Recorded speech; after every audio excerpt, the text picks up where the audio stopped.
Hi guys, welcome back to the channel Vijay Education Today Daily Hindu News and Editorial Analysis of 31st जनवरी 2026। तो दोस्तों आज जनवरी month का 31 जनवरी है।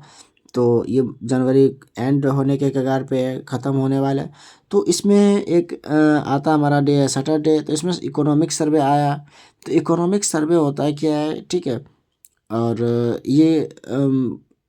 ये central जो बजट होता है, सेंट्रल बजट से पहले इकोनॉमिक सर्वे आता है, देन सेंट्रल बजट आएगा। जैसे कॉल हो जाएगा 1 फरवरी को सेंट्रल बजट आएगा हमारे देश का पार्लियामेंट में, उसको डिस्कशन होगा। देन बजट सेशन चलेगा, बजट सत्र, ठीक है। उसके बारे में भी बजट का एक सेपरेट वीडियो आने वाला है। और ये है इकोनॉमिक्स सर्वे का सेपरेट वीडियो, ठीक है। तो इसमें हम देखने वाले हैं कि इकोनॉमिक सर्वे में क्या होता है। पहले इकोनॉमिक सर्वे की बात करेंगे, ये किस मिनिस्ट्री के अंदर आते हैं, कौन सा डिपार्टमेंट के अंदर आते हैं, और इसका डिटेल्स हम अध्ययन करेंगे, इसको स्टडी करेंगे, ठीक है। तो वीडियो में आगे बढ़ने से पहले अगर वीडियो पे नए हैं तो वीडियो को लाइक कर दीजिएगा, चैनल सब्सक्राइब कर दीजिएगा। ना हम बढ़ते हैं इकोनॉमिक सर्वे की तरफ। इकोनॉमिक सर्वे पहले होता क्या देख लो, यहाँ पहले पढ़ लो। इकोनॉमिक सर्वे होता है आर्थिक सर्वेक्षण। भारत सरकार का एक वार्षिक दस्तावेज होता है जिसे वित्त मंत्रालय द्वारा हर साल केंद्रीय बजट से पहले संसद में पेश करता है। देखो, कहने का मतलब इकोनॉमिक सर्वे एक ऐसा सर्वे है जो कि भारत सरकार के हमारे देश में पिछले साल, मतलब आने वाला साल नहीं, जैसे अभी 2026 है ना, अभी 2026 आ गया, तो 2025 में हम देश में कितना काम किए, ठीक है, उन सब का लेखा जोखा जो आएगा, डाटा जो आएगा, उसको इकोनॉमिक सर्वे में डाला जाएगा, आर्थिक सर्वेक्षण में। तो उसको हम स्टडी करेंगे आर्थिक सर्वेक्षण को। और ये बताता है कि 2000 पास्ट पहले जो जो पहले हुआ उसको इकोनॉमिक सर्वे में, जो आने वाला सरकार का काम है, जो कि वो कैसे किस चीज़ सेक्टर पे कितना पैसा खर्चा करेगी, ठीक है, तो वो उसको क्या कहेंगे, हम बजट कहेंगे। ये है बजट और इकोनॉमिक सर्वे में अंतर क्या हुआ। बजट हम किसको कहेंगे, जो कि हमको पूरा एक फ्यूचर प्लान तैयार करके देगा कि हम इन इन सेक्टर को इतना पैसा दे रहे हैं कि बजट के थ्रू कि इस पे इतना काम करना है, ठीक है। तो वो बजट हो गया। और इकोनॉमिक सर्वे कि पिछले वर्ष हम कितना का काम कर चुके, कितना हमारा देश ट्रेड डेफिसिट में रहा, या तो घाटा में रहा, व्यापार घाटा में रहा, ठीक है। तो उसको अध्ययन हम इकोनॉमिक सर्वे में करते हैं, ठीक है। आई होप कि समझ में आया होगा। तो देखो, अगर यहाँ पूछे कि डिपार्टमेंट, कौन सा डिपार्टमेंट इकोनॉमिक सर्वे को रिलीज करता है, तो डिपार्टमेंट ऑफ इकोनॉमिक्स अफेयर्स। देखना, याद रखना, डिपार्टमेंट अगर पूछे तो डिपार्टमेंट ऑफ इकोनॉमिक अफेयर्स बताना है। अगर मिनिस्ट्री पूछे कि मंत्रालय, कौन सा मंत्रालय इकोनॉमिक सर्वे को रिलीज करता है, तो मिनिस्ट्री ऑफ फाइनेंस, वित्त मंत्रालय, जिसमें कि अभी मंत्री कौन है, वित्त मंत्रालय, निर्मला सीतारमण, ठीक है। तो मिनिस्ट्री ऑफ फाइनेंस क्या करता है, मिनिस्ट्री अगर पूछे कि इकोनॉमिक सर्वे को कौन सी मिनिस्ट्री के अंदर रिलीज किया जाता है, तो मिनिस्ट्री ऑफ फाइनेंस। और डिपार्टमेंट पूछे तो डिपार्टमेंट ऑफ इकोनॉमिक्स अफेयर्स, ठीक है। तो हर एक साल की तरह इस साल में भी कवर पेज पे क्या लिखा हुआ, इकोनॉमिक सर्वे के कवर पेज पे छपा हुआ ट्रेड का एक लोगो छपा हुआ है, कंटेनर का, शिप का, ठीक है। पूरा इंडिया का एक मैप बना हुआ कवर पेज पे, और इंडिया के मैप पे वो कंटेनर। तो वो क्या दर्शाता है कि व्यापार को लेके इकोनॉमिक सर्वे में बात किया गया है, ठीक है, ट्रेड को लेके। और इकोनॉमिक सर्वे क्या होता है मैंने देख लिया। अब इकोनॉमिक सर्वे में बताती क्या है, रिपोर्ट क्या बताती है, जो रिपोर्ट पब्लिश करता है वो क्या बताती है। देखो, इकोनॉमिक सर्वे में बताती है पिछले एक साल में देश की अर्थव्यवस्था कैसी रही। अभी जैसे मैंने बात करा कि 2026 है, तो हम 2025 का अगर हम लेखा जोखा चाहते हैं तो वो इकोनॉमिक सर्वे में देखेंगे। और 2026 के बारे में हम 2027 में क्या काम करने वाले एक साल के अंतर्गत हम फ्यूचर प्लान क्या कर रहे हैं, तो हम कहाँ देखेंगे, बजट में, सेंट्रल बजट में, ठीक है। ये सर्वे, इकोनॉमिक सर्वे और बजट में अंतर होता है। क्या अच्छा हुआ, क्या चुनौतियां रही, और आगे क्या सुधार करना जरूरी है, ये किस में बताया गया, इकोनॉमिक सर्वे में। तो आर्थिक सर्वेक्षण में शामिल क्या क्या होता है। देखो, आर्थिक विकास दर, जीडीपी का ग्रोथ, ये शामिल होता है। दर्शाया जाता है कि आर्थिक सर्वेक्षण में हम क्या क्या चीज़ को हम ये दर्शाए। महंगाई और बेरोजगारी की स्थिति को हम इस पे दर्शाते हैं। कृषि उद्योग और सेवा क्षेत्र का कार्य प्रदर्शन, राजकोषीय घाटा, फिस्कल डेफिसिट, विदेशी व्यापार और निवेश, सरकार की नीतियों का विश्लेषण, ये सब इकोनॉमिक सर्वे में हम अध्ययन करते हैं। इसे तैयार कौन करता है? अब एक क्वेश्चन उठता है कि इसे तैयार कौन करता है इकोनॉमिक सर्वे को। देखो, इकोनॉमिक सर्वे को तैयार करने वाला मुख्य आर्थिक सलाहकार होता है चीफ इकोनॉमिक एडवाइजर, जो कि मिनिस्ट्री ऑफ फाइनेंस के अंडर में आता है। ठीक है, ये तैयार करके किसको हैंड ओवर किया जाता है? डिपार्टमेंट ऑफ इकोनॉमिक्स अफेयर्स ये रिलीज करता है। ठीक है, आई होप कि सारा कुछ क्लियर हुआ होगा। देखो, इकोनॉमिक सर्वे में हम बात क्या क्या हुआ कि इकोनॉमिक सर्वे में क्या क्या पिछले साल में काम हुआ, क्या क्या काम हुआ, तो उसका एक जो लेखा जोखा वो इकोनॉमिक सर्वे में आता है। तो उसको हम स्टडी करने से पहले एक कॉन्सेप्चुअल कोर कॉन्सेप्ट बनाते हैं कि इकोनॉमिक सर्वे सबसे पहले शुरू कब हुआ, फर्स्ट इकोनॉमिक सर्वे कब हुआ।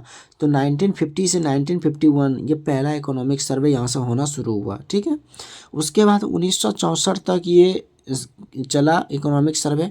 यहाँ तक इकोनॉमिक सर्वे प्लस बजट साथ साथ में आते थे। कब? 1950 से लेके 1964 तक इकोनॉमिक सर्वे और बजट साथ साथ आते थे। लेकिन अभी क्या हो रहा है कि जैसे देखोगे 2026 जैसे स्टार्ट हुआ 1 फरवरी 2026 को क्या आया? सेंट्रल बजट आया ना, BUD-GET सेंट्रल बजट आया।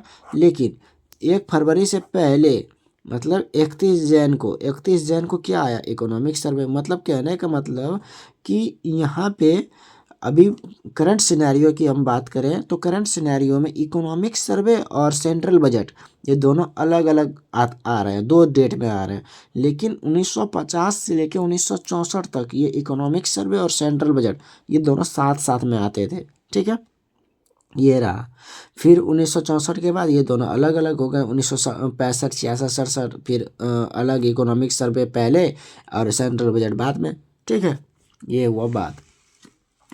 तो इसमें इकोनॉमिक सर्वे में बात किया गया 9 मुद्दा। तो इसमें बहुत सारे पेजेस सबसे पहले तो है, लेकिन जो उतना कॉन्सेप्ट जिस पे रहा कि कौन सा इम्पोर्टेंट सा, तो वो सारा मैंने नोट करके एक सेपरेट वीडियो बनाया है। ठीक है, तो अर्थव्यवस्था की स्थिति, स्टेट ऑफ द इकोनॉमी, इस पे क्या असर रहा कि वैश्विक स्तर पर भू राजनीतिक तनाव, जैसा कि आपको पता है कि जियोपॉलिटिक्स टेंशन जो हो रहा था, अमेरिका और इंडिया का जो रिलेशन ठीक नहीं है, जिसके कारण रुपीज़ भी डिक्लाइन हुआ था, रुपीज़ का वैल्यू भी कम हुआ था। किस कारण? क्योंकि जियोपॉलिटिक्स सही नहीं बैठ रही थी। किसके साथ? इंडिया और अमेरिका का, दोनों का जियोपॉलिटिक्स ठीक नहीं बैठ रहा था। क्यों ठीक नहीं बैठ रहा था? क्योंकि रसिया से जो इंडिया तेल इंपोर्ट करता था, तो उसके लिए अमेरिका इंडिया पे 50% टैरिफ, पेनल्टी टैरिफ 25% और 25 रेसिप्रोकल टैरिफ था। तो रेसिप्रोकल टैरिफ तो 25% पहले से था, और रसिया से तेल आयात करने के एवज में तो 25% ये पनिशमेंट टैरिफ ला दिया। तो ये जियो पॉलिटिक्स की वजह से क्या हुआ था कि हमारा रुपीज़ का जो वैल्यू था वो गिर गया था। ठीक है, तो वैश्विक स्तर पर भू राजनीतिक तनाव के बावजूद टेक्नोलॉजी पर पाबंदियां और संरक्षणवाद बढ़ा। इसके बावजूद भी, मतलब जियोपॉलिटिक्स इतना होने के बावजूद भी भारत का अर्थव्यवस्था मजबूत बनी रही। ये स्टेट ऑफ इकोनॉमिक्स में दर्शाया गया है इकोनॉमिक सर्वे में। तो और एक बात बताया कि FY27 मतलब फाइनेंशियल ईयर 27 में भारत के GDP वृद्धि दर 6.8% से 7.2% रहने का अनुमान भी बताया गया इकोनॉमिक सर्वे में। ठीक है, और विकास का मुख्य इंजन इसमें क्या था? निजी उपभोग, प्राइवेट कंजप्शन, निजी निवेश, प्राइवेट इन्वेस्टमेंट, सुधारों के कारण उत्पादकता में वृद्धि। तो निष्कर्ष क्या निकला? तो निष्कर्ष ये निकला कि भारत की अर्थव्यवस्था जो है वैश्विक अनिश्चितता के बावजूद, वैश्विक अनिश्चितता मतलब अमेरिका का टैरिफ, ठीक है, तो उसके बावजूद भी भारत का जो आर्थिक विकास है सतत विकास पथ पर रहा, मतलब भारत का विकास रुका नहीं। ये है हमारा इकोनॉमिक सर्वे में पहला बात डिस्कस किया गया है, पहला आर्टिकल डिस्कस किया गया। देन हम सेकेंड आर्टिकल को बढ़ते अपने इकोनॉमिक सर्वे का। अगर सेकेंड आर्टिकल बढ़ने से पहले यहाँ पे आपको एक इम्पॉर्टेंट इन्फॉर्मेशन देता हूँ कि अगर इन सब ये हैंड रिटन नोट्स, मेरे हैंड रिटन नोट्स का PDF चाहिए, तो ये पूरा ऐसे ही इसका अगर फ़ोटो चाहिए तो आपको करना क्या है कि टेलीग्राम पे जाना है, देन विजय एजुकेशन सर्च करना है, वहाँ पे विजय एजुकेशन चैनल मिल जाएगा, उसको ज्वाइन करके ये सारे PDF ले सकते हैं। यहाँ स्पेशल मैंने वो डाला हुआ इसका इन्फोग्राफिक्स जो सरकार की वेबसाइट से उपलब्ध है वो उसको डाउनलोड करके डाला हुआ हूँ, ठीक है। तो आई होप कि यहाँ तक सारा कुछ समझ में आया होगा। देन हम आगे बढ़ते हैं। देखो सेकेंड आर्टिकल हमारे इकोनॉमिक सर्वे में कि राजकोषीय स्थिति फिस्कल डेवलपमेंट, राजकोषीय स्थिति, इसमें क्या है, सरकार ने राजकोषीय घाटे, जो राजकोषीय घाटा है फिस्कल डेफिसिट है, उसको नियंत्रित करते हुए पूंजीगत व्यय को बढ़ाया है। प्रत्यय कर जो कि इनकम टैक्स होता है और कॉरपोरेट टैक्स होता है डायरेक्ट टैक्स में, ठीक है, प्रत्यय कर, तो इसका हिस्सा बढ़ा है तो GST संग्रह मजबूत रहा और कर आधार व्यापक रहा। तो इसका निष्कर्ष क्या निकलता है, इसका निष्कर्ष निकलता है कि जिम्मेदार वित्तीय प्रबंधन से अधिक स्थिरता और निवेशकों का भरोसा बढ़ा। मतलब जिम्मेदार वित्तीय प्रबंधन मतलब एक रिस्पॉन्सिबल फाइनेंशियल सिस्टम के थ्रू आर्थिक स्थिरता आई, इकोनॉमिक स्टेबिलिटी आई और निवेशक अगर इकोनॉमिक किसी देश में अगर इकोनॉमिक स्टेबिलिटी नहीं है तो इन्वेस्टर्स जो है जो पैसा इन्वेस्ट करेंगे, ठीक है, तो उस पर भरोसा नहीं होगा क्योंकि उस देश का इकोनॉमिक स्टेबिलिटी है ही नहीं। अगर किसी देश का इकोनॉमिक स्टेबिलिटी रहता है एकदम मजबूत तो निवेशक पैसा इन्वेस्ट करते हैं और देश को फायदा होता है, तो निवेशकों का भरोसा बढ़ा। ये है हमारा सेकेंड।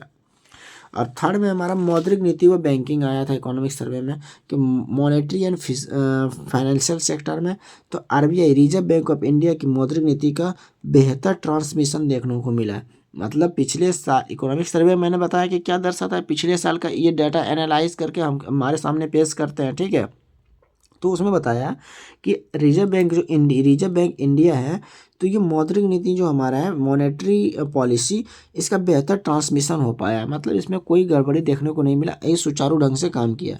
बैंकों का NPA ऐतिहासिक न्यूनतम पर पहुंचा है और MSME सेक्टर में बैंक क्रेडिट में तेज में वृद्धि हुई है। मतलब कुल मिला के सब अच्छा ही है। बीमा, पेंशन, कैपिटल मार्केट का विस्तार हुआ है। निष्कर्ष निकलता है इसका कि भारत वित्तीय तंत्र पहले से ज़्यादा मजबूत और समावेशी हुआ है। भारत का वित्तीय तंत्र जो फाइनेंशियल सिस्टम है ये पहले से ज़्यादा स्ट्रांग हुआ और समावेशी हुआ है। एंड हमारा फोर्थ आर्टिकल कहता है एक्सटर्नल सेक्टर, बाह्य क्षेत्र का। तो बाह्य क्षेत्र का क्या कहता है कि वैश्विक व्यापार अनिश्चित रहने के बावजूद, मतलब देखो यहाँ कहने का मतलब है कि ग्लोबल ट्रेड अनिश्चित, मतलब कि ये निश्चित नहीं है कि ग्लोबल ट्रेड से हमें फ़ायदा हो क्योंकि अमेरिका हमारे पास 50% टैरिफ मारा हुआ है, तो ऐसे हम एक्सपोर्ट नहीं कर पा रहे सामान को, ठीक है।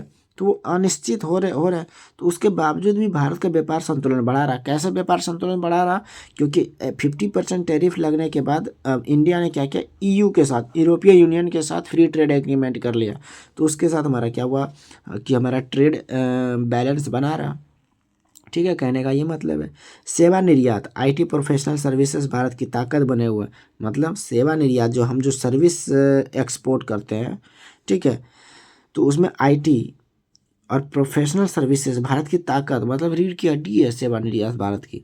चालू खाता घाटा, करंट अकाउंट डेफिसिट नियंत्रण में, GDP का लगभग 0.8% ये चालू खाता हमारा घाटा है। करंट अकाउंट डेफिसिट जो कि मैनेजेबल है, बहुत ही मैनेज करने योग्य है।